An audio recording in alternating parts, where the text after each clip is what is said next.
और साथियों, आप सभी का स्वागत है मेरे चैनल पे। आज का ये टॉपिक है जो सी टेट और टेट की तैयारी का है।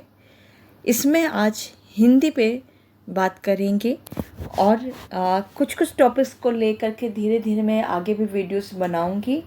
अगर आपको ये वीडियो सहायक होगा तो मेरे चैनल को सब्सक्राइब कर लीजिए, लाइक कर लीजिए और बेल आइकन को प्रेस कर लीजिए ताकि वीडियोस मिलती रहें, जिससे आप आसानी से टेट और सी टेट की तैयारी कर सकें।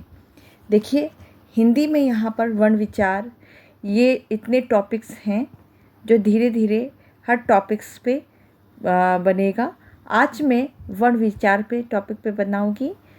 सबसे पहला क्वेश्चन, वर्ण किसे कहते हैं? यह छोटी से छोटी ध्वनि जिसके टुकड़े या खंड न किए जा सके उसे वर्ण कहते हैं। जैसे अ, ई, क, ख आदि वर्ण भाषा की सबसे छोटी इकाई है। वर्ण के कितने भेद होते हैं? तो दो भेद होते हैं, स्वर व्यंजन। वर्णमाला किसे कहते हैं? वर्णों के क्रमबद्ध समूह को वर्णमाला कहते हैं। ये सबको ज्ञात ही होगा। आइए वर्णमाला का देखते हैं, क्योंकि इसमें थोड़ा कन्फ्यूज़न होता है कि स्वर कितने होते हैं, व्यंजन कितने होते हैं, कुल वर्णमाला में कुल कितने अक्षर होते हैं। तो इसको देख लेते हैं। देखिए, वर्णमाला में 11 स्वर होते हैं, अ से लेके औ तक। अंग और अह को अयोगवाह कहते हैं, जो 2 होते हैं। अयोगवाह इसलिए क्या कहा जाता है क्योंकि ना ये स्वर से जोड़ा जाता है ना व्यंजन से, इसको अलग से लिया जाता है। कुल 11 स्वर और 33 व्यंजन होते हैं। यहाँ देखिए, पहले 25 जो है स्पर्श व्यंजन कहा जाएगा, जो क से शुरू होके म तक होगा। 25 स्पर्श व्यंजन होते हैं, क ख ग घ से लेके पूरा म तक। उसके बाद 4 जो होते हैं अंतस्थ व्यंजन होते हैं, य, र, ल, व।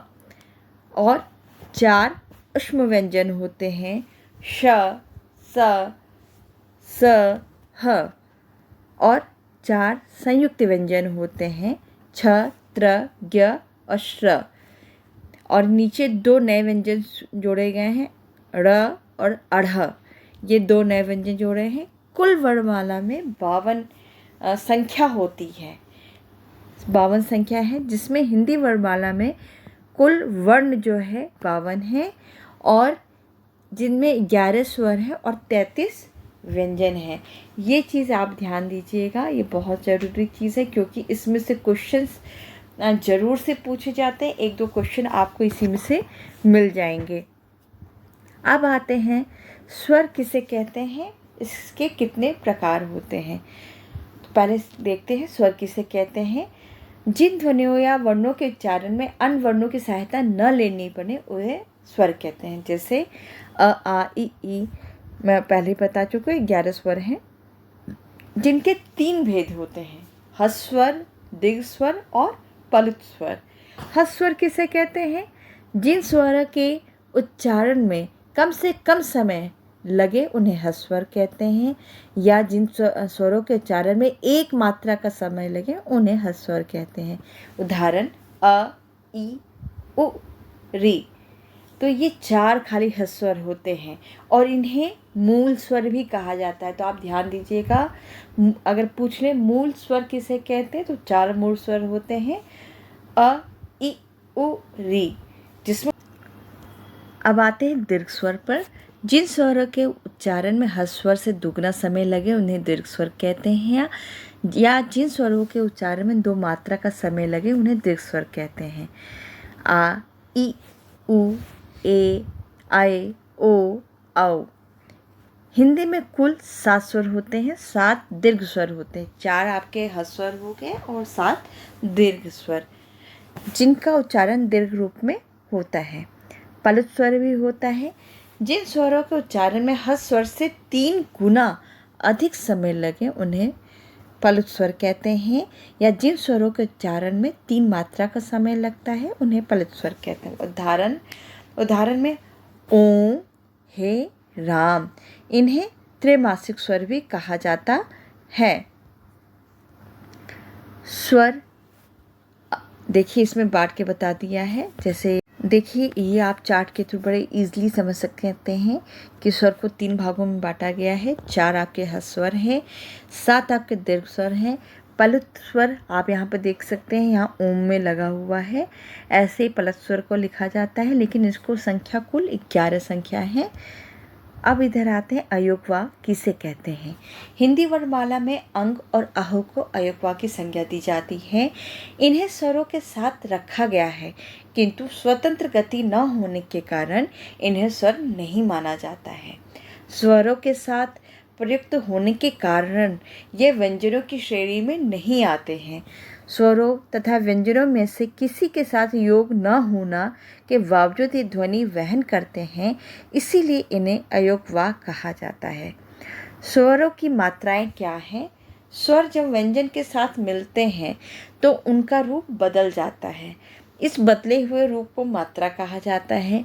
अ के अतिरिक्त से स्वरों को जब व्यंजनों के साथ प्रयुक्त किया जाता है तो उनकी मात्राएं ही लगती हैं। अ की मात्रा नहीं होती है। अ से रहित व्यंजनों को हलंत, यहाँ पे आप देख सकते हैं, लगाकर दिखाया जाता है।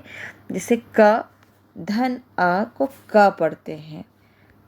ऐसे ही अब यहाँ स्वरों की मात्राएं यहाँ दी हुई हैं, ये सब हम लोग जानते हैं। आगे बढ़ते हैं। अनुस्वार और अनुनासिक में क्या अंतर है? देखिए ये बहुत इंपॉर्टेंट क्वेश्चन है, ये भी क्वेश्चन बहुत आते हैं। अनुस्वार, जब वर्ण का उच्चारण केवल नासिका से हो तो अनुस्वार होता है। हिंदी के अंत में अंग तथा प्रत्येक वर्ग क वर्ग, च वर्ग, ट वर्ग, त वर्ग तथा प वर्ग का पंचम वर्ग वर्ण अंतिम वाले जैसे अंग, इय, अड़, न, म अनुस्वार है, क्योंकि ये सिर्फ नासिका से निकलता है। ठीक है, जैसे उदाहरण के चंचल, अंक, रंक, पंख, गंगा आदि, ये अनुस्वार होता है। अनुनासिक क्या है? जब वर्ण का उच्चारण नासिका द्वारा तथा मुख दोनों से समान रूप से हो तो अनुनासिक होता है। जैसे पाँच, कांच, आँख आदि। यानी कि चंद्र बिंदु जब आएगा तो वो अनुनासिक होगा, जो नाक और मुख दोनों से समान मात्रा में समान ध्वनि के अनुसार निकलती है। देखिए अब इसे आप लोगों ने स्वर के बारे में जाना। अब इसके आगे के वीडियो में मैं व्यंजन के बारे में और साथ ही मैं विकारी शब्द के बारे में बताऊंगी और पूरा एक्सप्लेन करूंगी कि कैसे आपको तैयारी हो सके आसानी से। तो अगर ये वीडियो सहायक हो तो मेरे चैनल को सब्सक्राइब कर लें, ज़्यादा से ज़्यादा बेल का आइकॉन को प्रेस करें, वीडियोस को शेयर करें ताकि सबकी सहायता हो सके। और अगर कोई क्वेश्चंस हो तो आप कमेंट सेक्शन में मुझसे पूछ सकते हैं। बहुत बहुत धन्यवाद आप अब सभी का।